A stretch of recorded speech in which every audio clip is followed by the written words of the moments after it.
My name is Benjamin. For as long as I can remember, I've lived in an old, peculiar house that once belonged to my grandfather. This ancient abode, nestled amidst the dense woods, was my sanctuary, my haven, and my mystery. It held countless childhood memories of laughter and joy. But as I grew older, it revealed a darker side that sent shivers down my spine. Strange occurrences became a part of my daily life. Ordinary objects would move inexplicably, as if guided by an invisible hand. I would find my keys in places I didn't recall leaving them, and books would topple from their shelves without any apparent reason. It felt like a mischievous spirit was playing games with me, and I began to wonder if my grandfather's ghost was lingering within the walls of the house. Yet, the bizarre happenings didn't stop there. The most disconcerting part was the constant murmur of voices that echoed through the house. It was as if a multitude of people were whispering to each other in hushed tones, just out of my earshot. No matter how hard I tried to decipher the words, they remained elusive,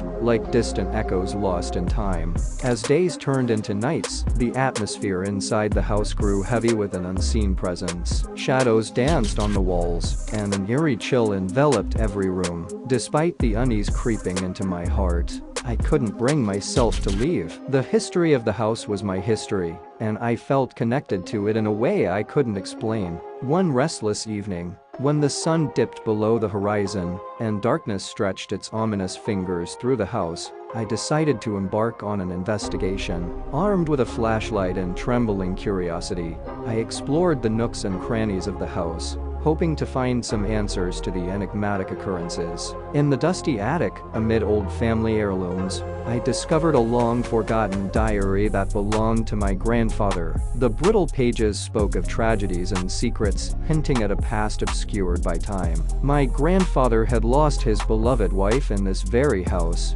and her spirit was said to have never left. A cold realization dawned on me. I had never seen my own reflection in the house's mirrors. Every time I glanced at one, I merely observed a fleeting blur or a distant outline. It was as though I was an apparition myself, unable to perceive my true form.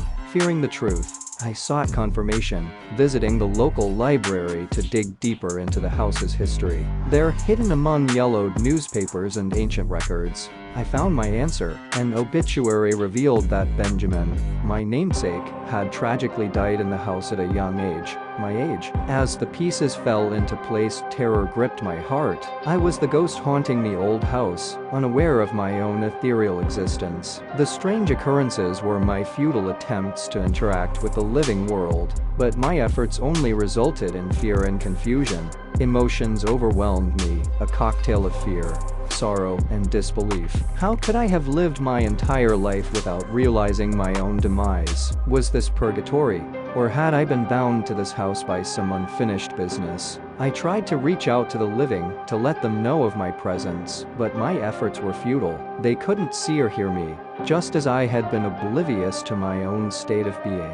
The isolation gnawed at my soul, and I yearned for release. In the end, I accepted my fate, finding solace in the knowledge of who I once was. As the days stretched into eternity, I resigned myself to wandering the halls of the old house, reliving memories of my past life and longing for a connection to the living world. I became a silent observer, watching generations come and go, while I remained trapped in the spectral confines of my grandfather's house. My existence turned into an endless loop of longing, haunting, and remembering, as I became yet another enigmatic tale in the haunted history of the old house in the woods.